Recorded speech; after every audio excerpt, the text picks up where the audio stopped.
Good evening, everybody. My name is Nicholas Pon, and I am the Artistic Director of Collaborative Arts Institute of Chicago, and this is our online discussion series, Heard Over the Piano. If you have any technical notes for us, if you're encountering any technical troubles, please shoot those into the Facebook comments, and I will do my best to monitor those. And also, if you have any questions for tonight's guest, and I hope that you do, please put those also in the comments. That would be really great because then I can ask them to her. Our guest tonight is a soprano and scholar, Dr. Manita Daniel-Cox, who is a professor of voice at the University of Dayton and a scholar who has devoted the bulk of her research to the poet Paul Laurence Dunbar, whose work we are here to discuss tonight. She is also the founder of the Paul Laurence Dunbar Archive at the University of Dayton as well. Manita, please join me.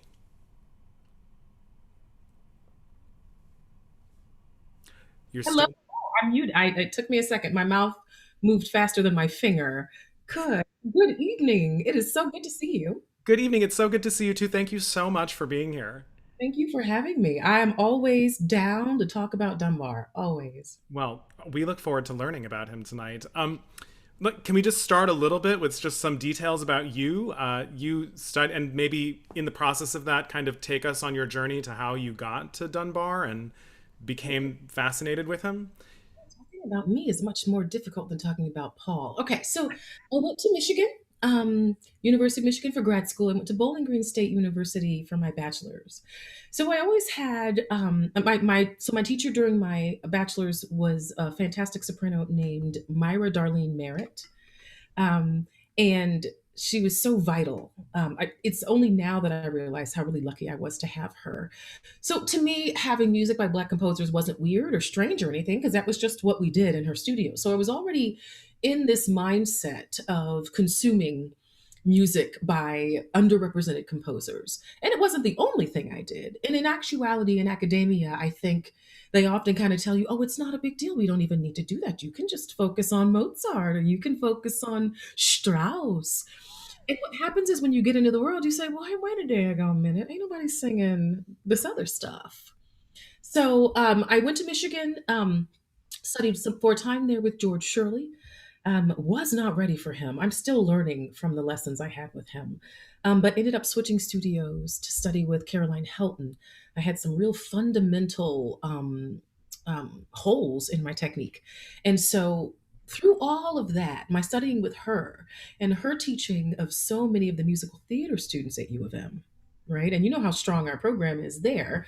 So I was getting exposed to a variety of genres that I'd always grown up with. So it was such a good place for me to land vocally, um, because coming from singing in church and singing in musicals and then coming into classical repertoire, there's a lot of growing and understanding that has to happen. And so I'm just really thankful that I landed where I did. Because those were all the seeds that would help me really plug into the Dunbar work. And so that was my love of crossover style and technique. I did the American Traditions competition that year. Gosh, it must have been '07 maybe or something like that. '06, long time ago, y'all. And and just continue to fall in love with American music. And so American music has always been my passion. One of my dissertation recitals was American music. I totally got on Rachel Francisco's nerves at U of M because I was always doing some sort of strange recital concept. I wanted to collect the songs in these groups and do it this way. And the American Music Recital was one of those unusual recitals, too. Um, and so that was the beginning for me. It was always really identifying with that voice. And so, fast forward, I graduate. I land here at the University of Dayton. I'm artist in residence. And it was about my second year here that I thought, well, I need to kind of set up a recital. I need to do something. I like to do a themed recital. I keep hearing about this Dunbar guy, and I think I've heard of him a little bit before. I'm just going to Google him. Yeah, and that's the beginning of the end. Yeah. So Wow. here I am all this time later. My first recital, I ended up performing with a mentor and colleague of mine and a Dunbar scholar. And he is who kind of, I think, helped me really catapult this even further. But his name is Dr. Herbert Woodward Martin. He's a professor emeritus at the University of Dayton. And he's a Dunbar scholar himself. He's created an international reputation performing Dunbar's poetry the way Dunbar performed his poetry. Um, Going around and reading. And so and it was just so strange. I ended up teaching his granddaughter voice. So he came to a master class, and I'd been thinking about this recital, and I said, Herb, I heard that you do this Dunbar thing. What if we put this recital together where I sing and then you recite, and I sing and you recite, and I sing and you recite? And he said, that's a good idea. We took that thing everywhere. I think we performed it about 22 times now. Wow. And I mean, I guess that's not a huge amount, for someone who maybe does professional tours, but within the academic sphere, for he and I, that was big. And that's not the only Dunbar performing I was doing, right? So Herb and I, and I mean, we're trucking on through where we go down, we do it in Texas for the National Association of Negro Musicians. Um, we do it at schools in the area as an outreach performance program. So it just snowballed. I mean, I really touched this thing and it exploded. I think it had been waiting for someone to give it the effort and attention it needed. And I said to myself, all right, you know what? I like this repertoire. I need to collect it together so I can sing it. And I guess I can help other people too. So I established the Dunbar Music Archive in 2014. And that is an online searchable database of texts of Paul Laurence Dunbar, his poetry, and then information about composers who have said it. It's not exhaustive, right? And it's actually in the process of being upgraded pretty nicely with a few grants from NEH and the Mellon Foundation. But Right. um, yeah, gosh, we have to tag that. Make me come back to it so I don't forget, Nick. But basically, um, yeah, it has begun to branch off. So I had the recital that I did with Herb, and then of course I just began to plug the repertoire myself and sing it everywhere for College Music Society, and like I said, NAM, NATS, National Association for Teachers of Singing, National Opera Association, community recitals. Founded the Dunbar Music Archive. It's got the poetry. It's got information about the composers who set the poem. You can click it and get to their biographical information. If there was some sort of connection I could make, there's usually a link to their webpage. And then the thing that really makes the archive amazing is the streaming audio. So Wow. you get to listen to the poetry be recited by a scholar of that style. It's Herbert Martin is on the streamed recordings, and all of that stuff is available through the archive. So, most recently, what I've done is during sabbatical last semester is begin the first installment of terms for the Dunbar Dialect Glossary. Because as I started presenting this repertoire at places, the questions people would ask me are, one, can I sing this? And Right. two, I figure out how to sing how to sing this. And so my first answer was always yes. And then my second answer was I need to do something about that. And so now we have this dialect glossary. In the dialect glossary, you get the dialect term, the International Phonetic Alphabet pronunciation of said term, the definition of said term, the poetic citation, the poem in which it takes place, and streaming audio. Because you got to hear it. You You got got to hear it. That's amazing. So, okay, we're going to press pause on that because I definitely want to come back to that. so much stuff. I'm so sorry. No, it's great. This is fantastic. You're being so generous with us. Thank you so much. Let's just start pretty basic. Tell us about Paul Laurence Dunbar and who he was. Paul Laurence Dunbar is your favorite poet's favorite poet. He is the first African American poet to make his living by his pen. He was born in 1872. He died in 1906 at the young, tender age of 33. That's that Jesus age, y'all. And before he did that, he pretty much set it all up for the voices that would follow. He really initiated and inaugurated the Black voice in literature. And so we have him to thank for Maya Angelou, right? I Know Why the Caged Bird Sings is not hers, it is his. She was inspired by him. She named her book and a poem, I Know Why the Caged Bird Sings, which is a line from Sympathy. And that is by Paul Laurence Dunbar. He wrote plays musical theater exists the way we know it right now, in part because of his contribution. It was either Just Like White Folks or Uncle F's Christmas. That is the one of the first examples of the similar structure to musical theater that we see today. He collaborated with Samuel Coleridge Taylor and wrote an operetta called Dream Lovers. And what's noteworthy about that operetta, as unusual as the music is that it's written for singers of color. He uses inappropriate terms, mulatto and quadroon, to describe the characters in the score. And so we don't, of course, we don't use those terms anymore, but it's just so noteworthy to note, just to see that wanted this, he wanted this to be for singers of color. He, gosh, the essays, the poems, the articles. I mean, if words were involved, he was willing to take part. And he's got this incredibly tumultuous, deliciously operatic life. So much so that there's like four operas about him. In addition to him being Metastasian hero, he's Metastasio, right? He's giving you text and he's serving as your subject matter. So of course you can smell the tragedy looming on the horizon. He's got tuberculosis. He's an alcoholic. He's a philanderer. He rapes his wife. He does he makes some bad decisions. Paul,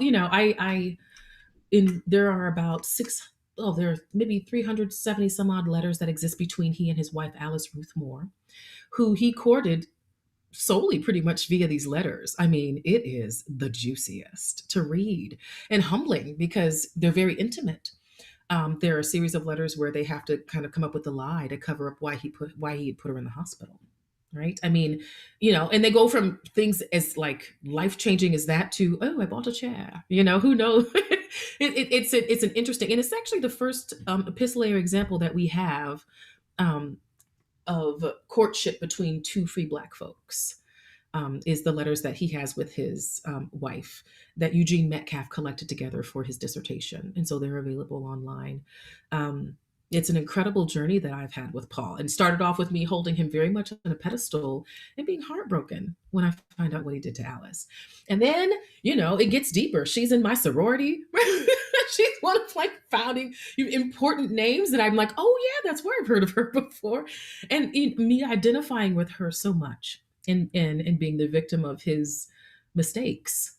And then I had to come all round right, and to forgive him, and then also to understand that we have these historic figures who have had huge impact and are also flawed human beings. And so that was my experience with him. But that's who Paul is. He is a brilliant writer.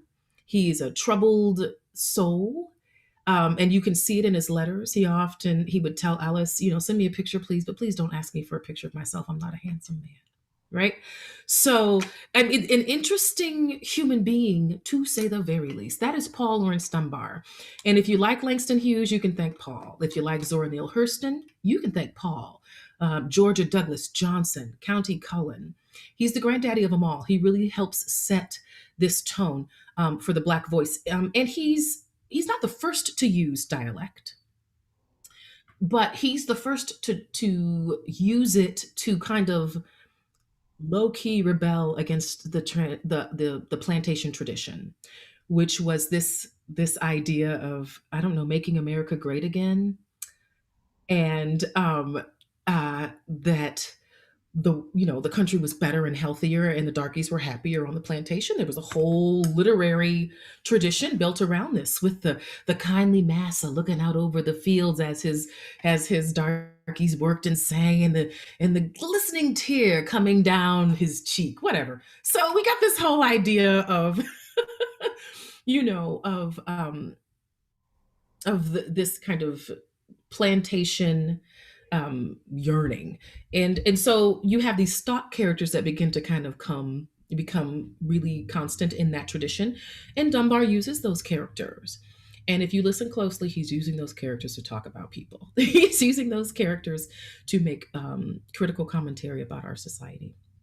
And so that is part of why you may not have heard of Paul Laurence Dunbar, because he was a little bit controversial in that Black Americans We're just trying to say, listen, let's just show them that we can be just like them, and then maybe they will leave us alone. Right? Respectability politics. Right. I mean, there's a similar parallel in like the LGBT movement with this idea like we're going to normalize ourselves as much as possible in order to assimilate and be accepted and show them we're just like them.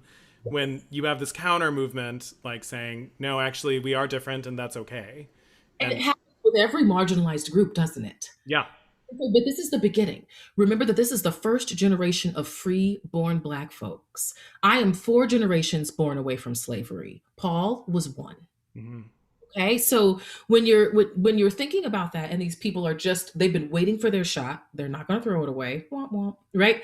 And so they're wanting. Paul is I can be just as Victorian and stuffy as and so there's some of that, and so people want to, especially Black folks, want to disconnect themselves maybe from that plantation tradition trope, from the dialect and what it signifies, right? And so he was controversial in those ways. And then you look and you see, oh, all of a sudden, who Langston Hughes is using a little bit of dialect there, and right. And so it's almost like in him putting his toe in the water, he gave permission for the future voices to share. And what you see is a glimpse into Black family life of his time. They're literally historical little vignettes, little snapshots of what life was like. And so historically, they're so significant. He's just he reminds me of Stephen Foster. Um, in that he's so American, you almost don't recognize his echo. You'll hear. I knew that melody. I had no idea what it was from until I learned about Stephen Foster. And I feel like that's the same thing with Paul Ernst Dunbar. You hear echoes of phrases like "We wear the mask," and then you follow the breadcrumbs back to him. I know why the caged bird sings, and you follow those breadcrumbs back to him. It's such foresight to really take ownership of these characters and these narratives in a way. I mean, because I mean, as you're saying, it's like there are white people telling the story with a bunch of tropes, and then to take ownership of it is something so subversive in a way, and the boldness of it. I can see why people might have felt uncomfortable about embracing that. This is why my argument is that he was the first hip hop artist. Yes. The first lyricist.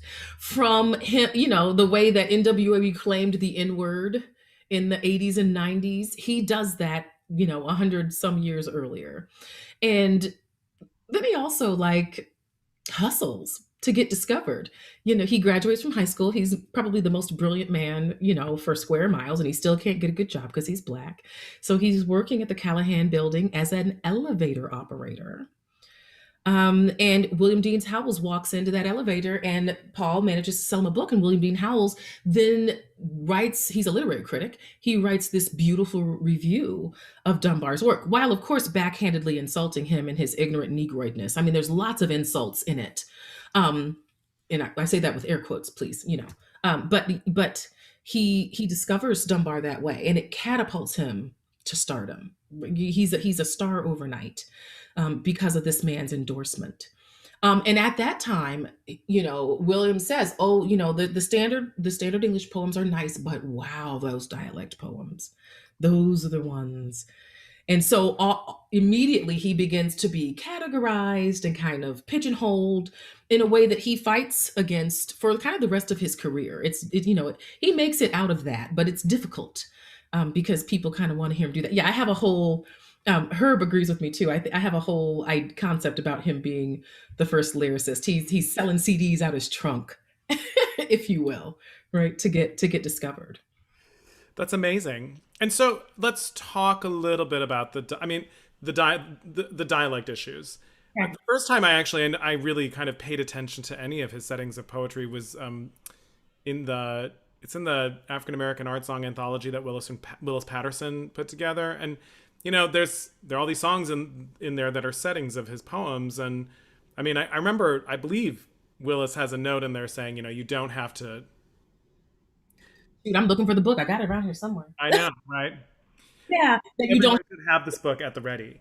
Um, there are amazing songs in there, and some of them, though, I mean, I just remember noticing like Willis's note saying, you can sing it, you don't have to sing it in the dialect. But I'm really curious to hear. I mean, he put that book together what 50 years ago. Like, I'm curious to hear your take on things. Why did you say that was 50 years ago? I am so upset. It's older than that. Is Oh, it? I'm old. I'm No, getting old. no, no. I'm leaving this interview. You made me feel old. No. I think I am of you are going to hear people with various perspectives. Having worked these last 2 years specifically with my Dunbar research and it funneling me into this Sisters Keeper research project where I'm presenting the music of African American women composers and a lot of them recent and living. They want people to sing their music. Um, you know, I've sung meine Lippen, sie küssen so heiß. Meine Glieder, they're schmiegsam, but they're not weiß, right? What is it? Seine edlen weißen Hände legen meine Seele zur Ruhe. I'm always singing from a perspective of someone I'm not. Right. And that's part of what we do. And yes, we do have to be careful when you are part of a majority population singing the music of a marginalized population. But the fact of the matter is, if only Black people sing it, it just won't get heard. And I fully believe. I think it's why singers are such. I find singers to often just be wonderful people because you have to empathize to be somebody else like that. And so why would we not just include Blackness in that? I have a student right this minute today before she's probably done with her rehearsal for now, but before I got on with you, we were working through her Margaret Bond set, and she is white as the driven snow, honey. And she's singing the text of Langston Hughes and Margaret Bonds because that minstrel man spoke to her in her struggle with depression. Some of these things transcend race and color. And so we had to stop and talk because she got real uncomfortable once we got to that night coming tenderly black like me. And I said, well, listen, her name's Michaela. That's my baby. I said, listen, Michaela, I need you to understand being black is lit. This thing is fantastic. I wouldn't pick another thing to be. So I need you when you sing Black Like Me, I need you to sing it and enjoy the word black as much as I would. It made her uncomfortable. Right? And let's talk, talking about that. But her research agenda is for marginalized folks. So it's totally appropriate that she's walking in these journeys and she's giving program notes. And she says, I am not African American, but in my performing these pieces, it's a nod to their experience and a nod to celebrating the beautiful compositions that Margaret Bonds wrote. She gave the most beautiful program notes before she sang it to explain why she made the choice to sing exactly those words, exactly the way she did. And when I tell you, it's stunning.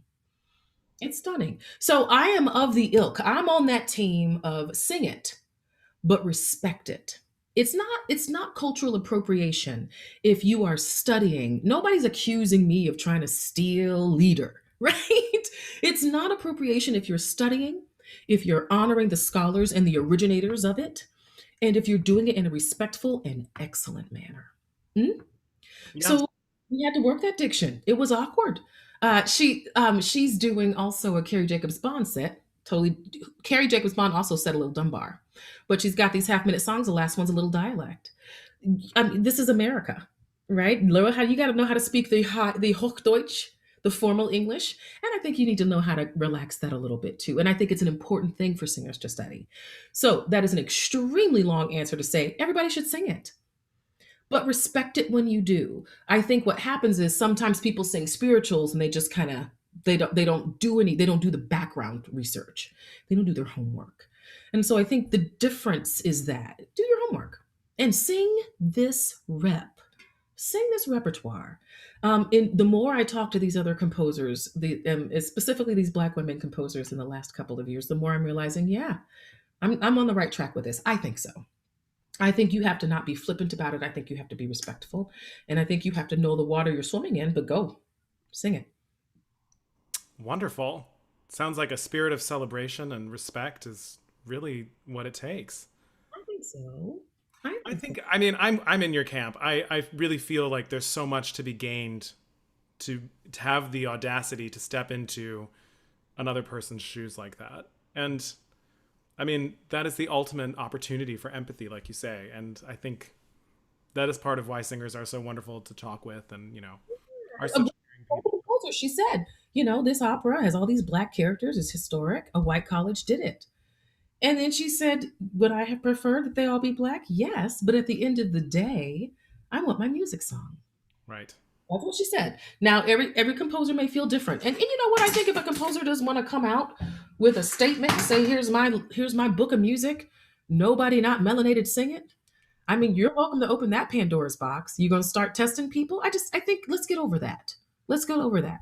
And I think if we do these things in a spirit of respect and celebration, then I think the answer is there. The problem comes like maybe if you think of black as a negative thing, and so then you can't get around, right? You can't get around the fact that you're talking about it. Then you have some serious issues. Um, so, can we talk a little bit about some composers who have set his poetry? I mean, who are some of your favorites who stand out, and who do you think are some of the ones? Where should people begin? Oh gosh. So, like I said, Carrie Jacobs Bond set him. She's got a few settings of his text, and she was not afraid to set his dialect. I love that about her. Um, and she's a white woman, but I think she speaks to the transcendence of his poetry that it touched her enough to set. And of course, she's like the first American millionaire. So she's just kind of. Did you know that about Carrie Jacobs I Bond? did not know that about her. Publish her stuff, and she said, "Screw you guys, I'm going home." And she published her own stuff. She even painted the covers with that ring of roses. That was her. So she said him. Who else said? Oh, I mentioned Samuel Coleridge Taylor. I've mentioned his collaboration with Will Marion Cook. You're probably not going to be pulling a lot of that rep out because it's minstrel repertoire, which is another reason why I think he's a hip hop artist because he kind of dabbles in the inappropriateness of music of the time. Listen, y'all, you got paid off those minstrel shows, right? And he influenced musical theater for generations to come. So that's Will Marion Cook. Harrison Leslie Adams is a Cleveland composer who has set Dunbar extensively and beautifully. His Um, songs are so gorgeous. mhm, mhm. With his Samuel Coleridge Taylor, there are seven African romances that are really beautifully set art songs. Who else? Betty Jackson King, Florence Price. Gosh, I could just click on my. I'm just gonna click on my On your archive. go to my archive. There's a bunch of them. Um, and so some of my favorites, yeah, when I have to perform, there's a Betty Jackson King set that I love because it's so diverse. One song starts with what I'm pretty sure is a 12 tone row, right? I mean, there's such a diverse um, style of music too within the people who've set him. Gary Bachland is a singer who has set an enormous amount of Dunbar, and he's got actually PDFs he sent me, so those are in the archive. There's just a lot. Adolphus Hailstork, oh, those Hailstork songs.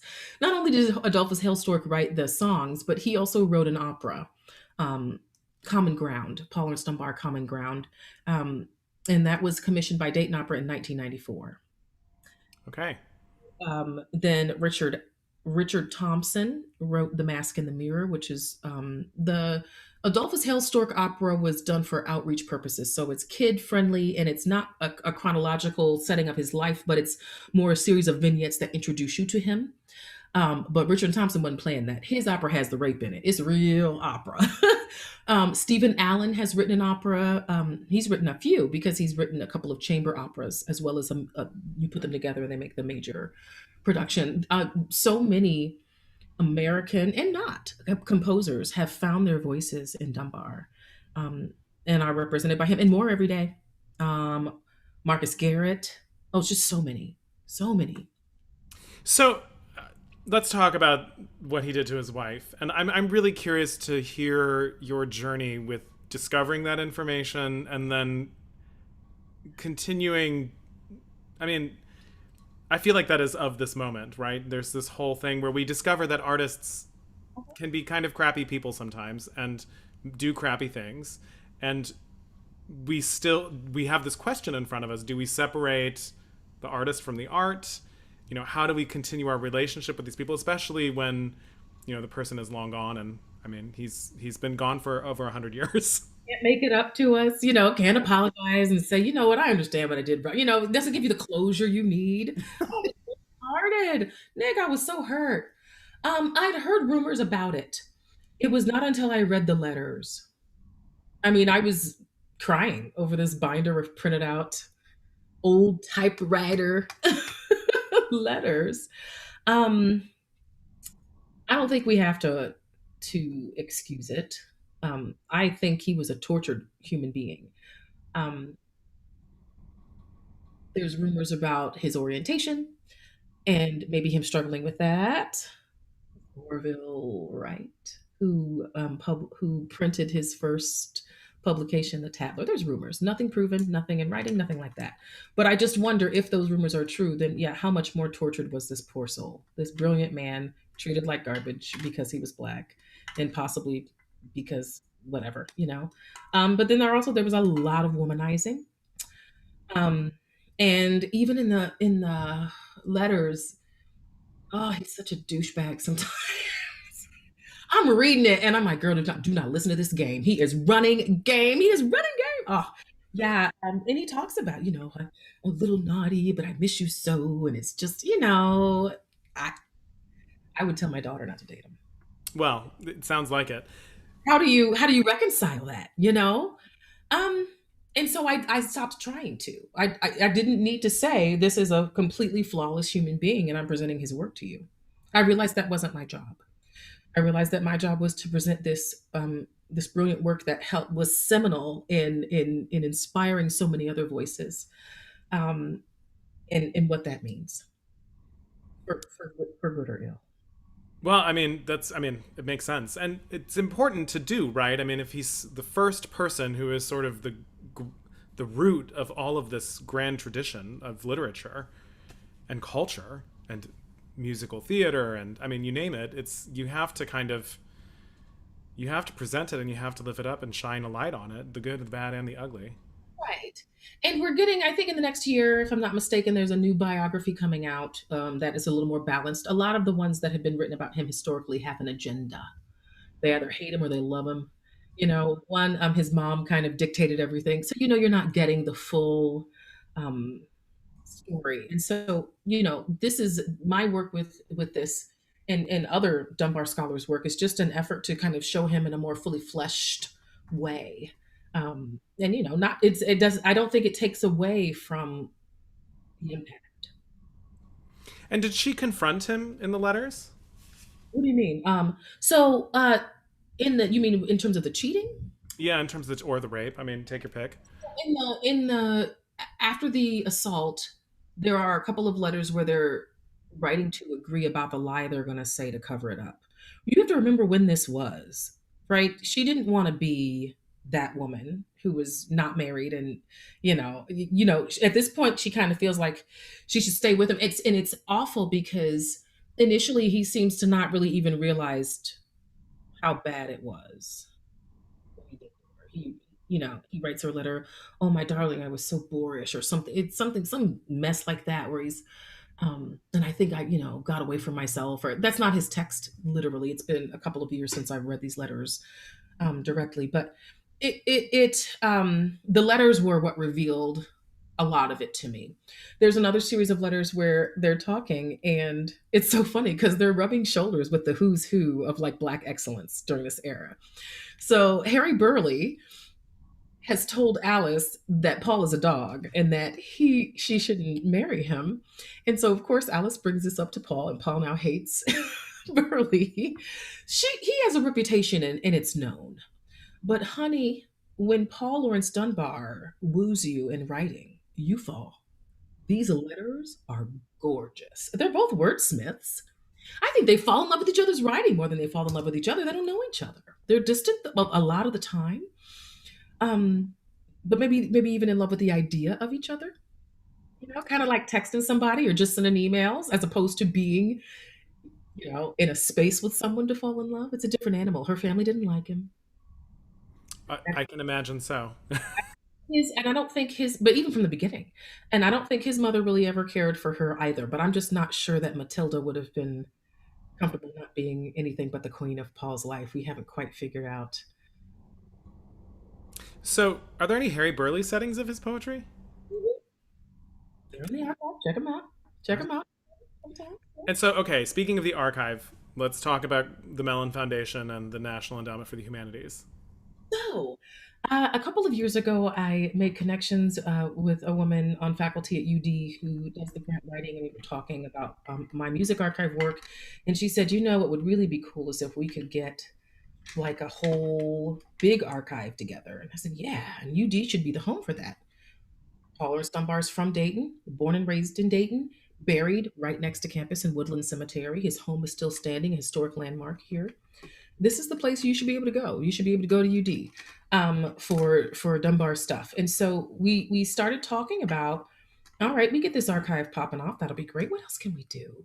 Why don't we set up something where we fund faculty to incorporate Paul Ernst Dunbar into their curriculum?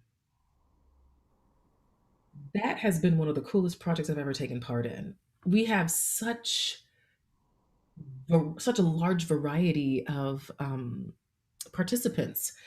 Somebody's in computer science and is, yes, your job is to learn code and to reconstruct things, but the thing you reconstruct happens to be Dunbar's office with his books there and his desk, right? And so having a real life anchoring, place based experiential learning experience, right? So that you are not just learning about this guy for no reason, but learning about him because you're going to recreate his office. Or, we've got a visual arts person who's planning, based on this poetry, how would we sculpt this or how might we design that? There are all these different ways that Dunbar can be incorporated into curriculum. And so that's what we're doing. We've got 2 years. The National Endowment for the Humanities started it, and the Mellon Foundation has met and exceeded their support. And so yeah, so right now we're working on designing with St. Louis University, um, and their digital humanities. We're collaborating with them to create a digital archive, and then we're also working with UD faculty that apply and get accepted to the cohort where we train, give them information on Dunbar, and help them plan how they're going to incorporate Dunbar into their coursework. Incredible. $250,000 That is is the combination of the two of those. We got an NEH planning grant a few years ago, and then we got the implementation grant, and then the Mellon Foundation presidential. Yeah, I wish I was getting all this money. I wouldn't even be here with you. I'd be on a beach. Just I don't even. But I'm so excited that I feel like my work is having impact, and that I'm making a difference. And now I'm expanding my reach. It's not just my mouth. Now I'm getting other mouths involved. And so I'm excited about that. that is very exciting. Congratulations. Thank you. It kind of, I mean, it's one of these things where, I mean, you mentioned erasure earlier at the beginning of this conversation, and it's one of that's the thing that I feel like is so important about this work, and I'm sure you share that. This idea that, like, I mean, it sounds like what you're doing is you're trying to, as you said at the beginning, Paul Lawrence Dunbar is, is as American as anything else, and you're really trying to underline that in just about every aspect of academia and our world and the way we consume the world It's, around us.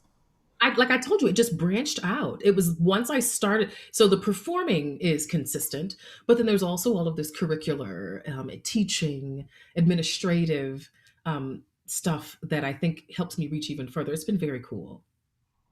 So tell us about the sisters. What is the name of the project? Keeper. Yeah, with Marcia and Alexis and Rosalind. Gosh, we've presented for the National Opera Association twice, National Association for Teachers of Singing, and we alternate between operas and art songs depending on the audience. And Um, so let me just clarify. So it's Marcia Porter, you, and Rosalind Floyd, mhm. and then who is the last person? Alexis. Davis Hazel. Okay. Yes. So you know all of us. Yep. That's the crew. And we have so much fun together. And having gotten together in these last, like I said, it's been the last couple years. This past year, we've been a real support system for one another. There have been times when we've logged onto our Zoom to meet and discuss, and we'll say, all right, we have to save the last half hour so we can cry. Right? It's during the riots and the protests and all of the other mess that we've been dealing with. And that's been really cool. And the way that I even got into that repertoire was still Dunbar. I started off wanting to focus on the Black women within my archive.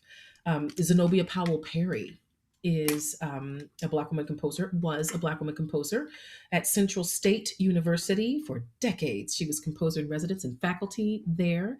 She wrote an opera. So in Central State's maybe about 45 minutes from here, quite close. And she lived in Wilberforce, Ohio. And she said somebody ought to know something about where they live. So she researched Wilberforce, Ohio, and its founding. And she wrote an opera called Chihuahua House. Because did you know that before Wilberforce was Wilberforce University, it was like this spa retreat where interracial couples were married, specifically like white men and their Black mistresses and their children. Oh, yes. Things, right? We erase so much. We We erase so. certainly do. And then everybody's like, I don't know what happened. Duh. So yeah, so she writes this opera to Wawa House, which is gorgeous. She's written a bunch of Dunbar because of course she's read about where she's from too and knows this poet is right from here, just up the road.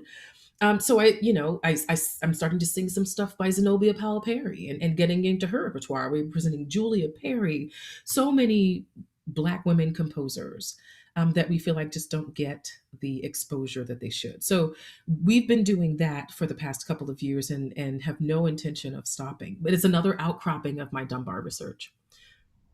That's fascinating. That's so wonderful that I mean, it's amazing how these things just kind of like keep spawning new and new Oh, avenues.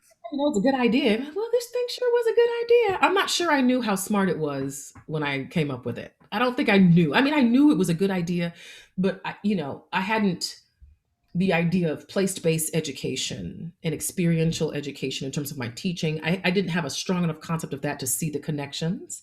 I had no clue how much performing I get in singing his repertoire. I love that. I love that I still get to sing. Because that's at the end of the day, that's all I really am, just a soprano trying to sing. No, that I understand. I'm not a soprano, but I get it. You get Because, you know, that's the whole. I mean, it's you want to tell these stories, but then you also want to tell these stories singing. It's it. Yeah. so we have a question.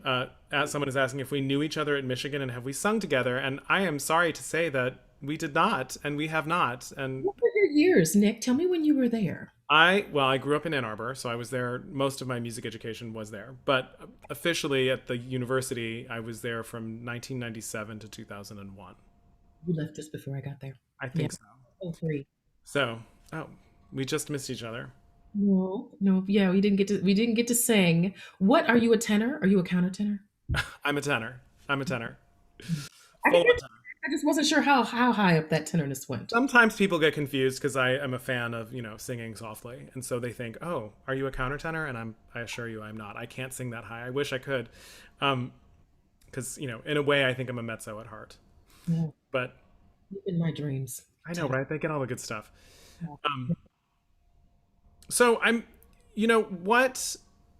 what's next for you in all this research, and where do you see it taking you from here? I'm gonna keep asking Melon for money. I know that. They like you. They keep liking you. And you want them to keep liking you. I want to. I want to keep. I want to keep training other faculty to incorporate. I could never have known how pleasing that would be to just see that influence expand so quickly. Um, I'm hoping to do a recording in the coming years. The Samuel Coleridge Taylor songs haven't been done. There's a couple Florence Price manuscript songs I've got that haven't been recorded or published, and I thought, well, that might be fun to do a little. I'm 40 now, so I'm a legit. I think my folds are ready. I think I can do a little. Congratulations. Welcome to this decade. I'm here to tell you it is just fine. She's got to get juicy. She's got to age. I mean, I listen to myself in my 20s and I think you sound like a baby. So I'm excited to sing. And I've been doing a lot of singing. I mean, Dayton Opera, we just did our postcards from Dayton. So I love that I'm here in a city. We're not even all that big, but doggone if we don't have some good arts. We've got the Bach Society of Dayton and the DPAA, the Dayton Performing Arts Alliance. That's the Dayton Opera, Dayton Philharmonic, and Dayton Ballet, all together as one organization. So I literally can leave work, pick up my kids, drop them off. We can eat dinner, and then I can go to the Schuster. and be in operas with Dayton Opera, or sing with, orchestras with really really excellent musicians. It's been a really pretty cool journey. So I don't know what's next. I'm planning to sing. I think I can pretty much ensure that I will be singing, and teaching the singing, and talking about Dunbar, and the ways in which that will manifest. Who knows? The Sisters Keeper crew are planning a small recital tour, um, and I'm trying to think if there's anything else I have on the burners. You'll have to send my best to Rosalind Floyd and Marcia. I don't know. I don't think I know Alexis, but the two of them are amazing forces of nature. Were you at Michigan with Marcia then? Yeah, so I was in Michigan with Marcia. She was doing her doctorate, I think, at the time, so we overlapped a little bit. And then I met Dr. Floyd down in Augusta. I was doing a benefit for the Jesse Norman School of the Arts down there with Laquita Mitchell, which was such an experience. It was amazing, and meeting Dr. Floyd was fun. And it was, I mean, it was so funny being down there for that because I was not left alone for like 1 minute. Like it was amazing. People are so warm and so welcoming and so like family down there. And Just come on with us. Come on. yeah, Yeah. exactly. It was fantastic. It was a little overwhelming, but it was fun. It's I didn't know how much I needed it. And I had been talking to me and Marcia have known each other. I had messaged her. I think I'd sent her an email or something. And I just said, listen, I know how to pronounce your name. I know who you are. I'm with Michigan and you were a superstar there. Everybody's saying your name and I knew who you were. And she was so kind and gracious. She's more, she's more established in her career than I was at the time. And so we were texting a few years ago, and she said, are we going to do something? I said, we should. Let's talk. And I said, Marcia, I have this vision of Black women presenting the music of Black women. I think it would be so cool. And she said, we'll call it My Sister's Keeper. And it was kind of this moment, right? And then she said, okay, who are we going to have do with this? I said, we need a pianist and we need a different voice type. And there's this mezzo down at the University of Alabama who's brilliant. I had heard Alexis present at NOA the year before and just tagged her name in my mind because, I just kind of pick my friends. They don't get a choice. I had her name in my mind, and I'd met Rosalind, she's just excellence. And this we have so much fun together. So much fun, the four of us, planning these recitals, working together, supporting each other. And I did not realize how much we would be supporting each other in this past couple of years, this last 2 years. But we have been. It's been a really wonderful experience. And being part of, I have to talk. I've spent all this time running my mouth. I have got to give a shout out to Daryl Taylor and Louise Toppin, and the African American Art Song Alliance, which lit a fire in me in 2017 that still has not gone out. Um, and Daryl's support, his incredible mentoring. Um, I can call him and say, okay, I need help. I don't know what I'm doing, and he will set up a time and talk with me, and we did not have a personal relationship before. I flew out and I did a presentation for CMS and met him for lunch. And it was, it's always been a profession, it wasn't something that he knew me or something like that. He really just took an interest in me and my work, at face value, and has been a huge, huge resource for me. So, and the African American Art Song Alliance is coming up in October of 2022. They're having their next conference. So I would strongly encourage anybody who's interested in this repertoire to attend. It's in UC Irvine. Um, and there's black folks. It's a lot of black folks, but it's a lot of white folks too. Everybody's welcome. If you're willing to sing the repertoire, you're welcome. And so I come from that. I come from that alliance mentality. So I'm not one of those singers that believes music is only for y'all. I do believe some people can connect to it a little more easily. Um, Right. but, you know, So I'm going to take this opportunity to ask, as we start to round out the hour, ask Facebook if they have any more questions, and please put them in the chat if they do. But before you go, I'm asking everybody this question, which there's kind of a two-parter. But one, how do you see the future of art song and the vocal recital?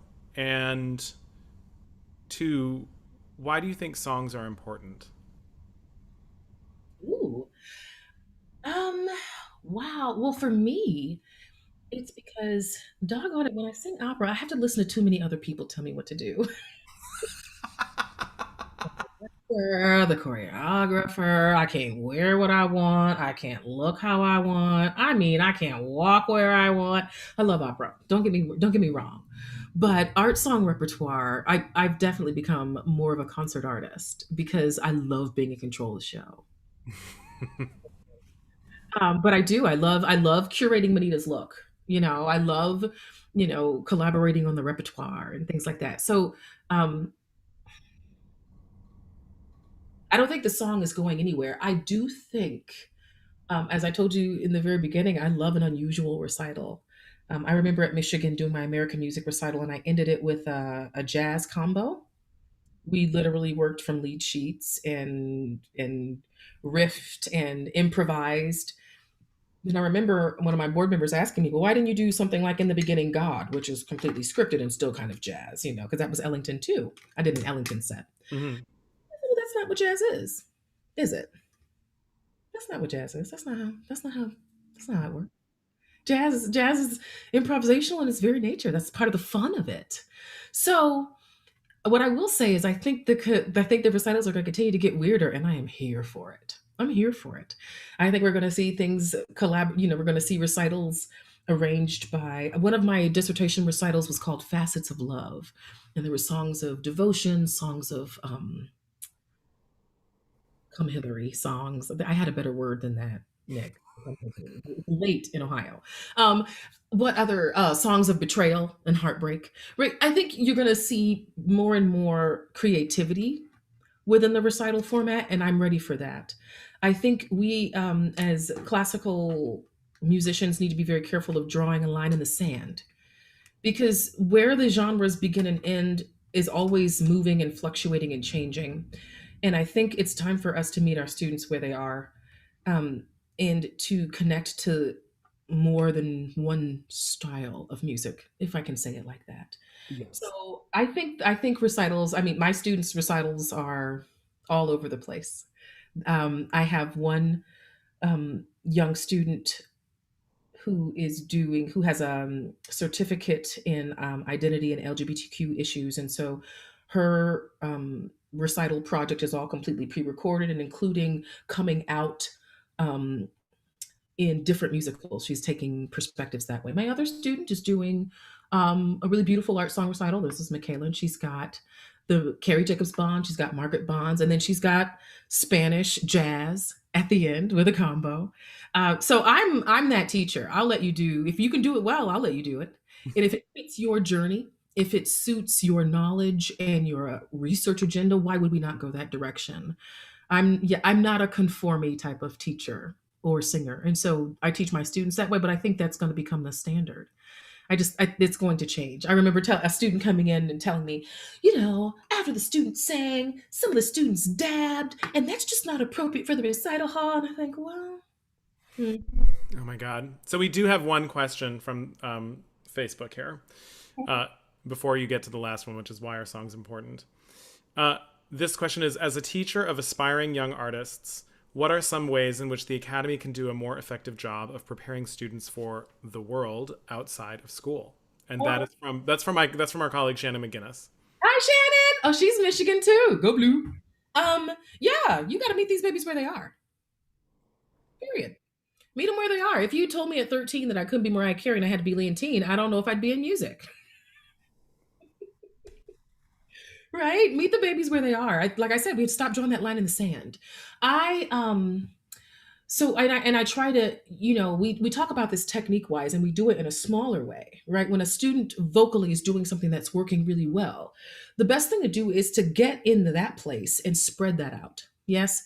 And so you need to do that in terms of even genres. I've got one kid in my studio, she sings pop style stuff very, very well. And so I have to meet her at the pop stuff and then talk to her about adjusting that sound so that she can spin. Yes. So I think it's really important that we meet the students where they are. I think it's really important that we try to stay a little bit contemporary. That helps. Right. So that I know when my students like, I really like Billie Eilish, that I hate Billie Eilish. Not as a person, but the singing. We're not doing that in my right. But knowing what your students are listening to and what has helped influence their ideal sound, I can tell my students there's nothing wrong with, nothing wrong with that, but that is a microphone tone. It's nice to riff, it's easy, it's breathy, it's light, it works well electronically, but on stage, no one will hear that. And what does that mean? How do we adjust? How do we change? There isn't wrong sounds, there's just stylistically inappropriate sounds and ornaments and tools, right? Usage of breath. So for me, it's been okay, there's a technique for all of this. This is what we're working on. And then I also make sure my students sing a little bit of everything. But we know these kids, we know if you really perform, there's so many contemporary gigs out there, more than the classical. And why do we keep only educating our music majors like it's 150 years ago? 100%. Mhm. Um, okay, so final question. Why are songs important? Why do you think songs are important? As opposed to arias? Just in general, why are songs important for humanity? Well, they tell our stories. They tell our stories. I mean, we just talked about, the beautiful vignettes of life that Dunbar's poetry create. And they do, they immortalize our stories. And when so much has been erased, the picture that exists in that song is kind of amazing. So that's why I would say the songs are important because they absolutely, absolutely tell our stories. That's beautiful. Thank you so much. Thank you so much for joining us tonight and for being so generous with your experiences and your knowledge and sharing all of this with us. I'm going to encourage everybody we're going to make sure, check our social media over the next couple of days, everybody. We'll have all these links to the archive and anything else you want to share with us. We will put it up there on our social media. But I'm just going to say a little message to Facebook. We'll say goodbye to Facebook and then we can say goodbye in a minute. But Facebook, we are going to take a 2-week hiatus. So we will not be here for the next 2 Thursdays, but we will be back April 15th with pianist Ricardo Ballestero. We're going to talk about the multilingual songs of the composer Nepomuceno, who is a Brazilian composer who wrote in a ton of different languages. So we're going to have a great conversation in 2 weeks on April 15th. So have a wonderful couple of weeks. Enjoy whatever modicum of spring break we're going to get. And we'll see you soon. Thank you so much, everybody, for tuning in. And thank you again to our guest. Thank you guys for having me. You guys, thanks for listening. We'll see you soon, Facebook.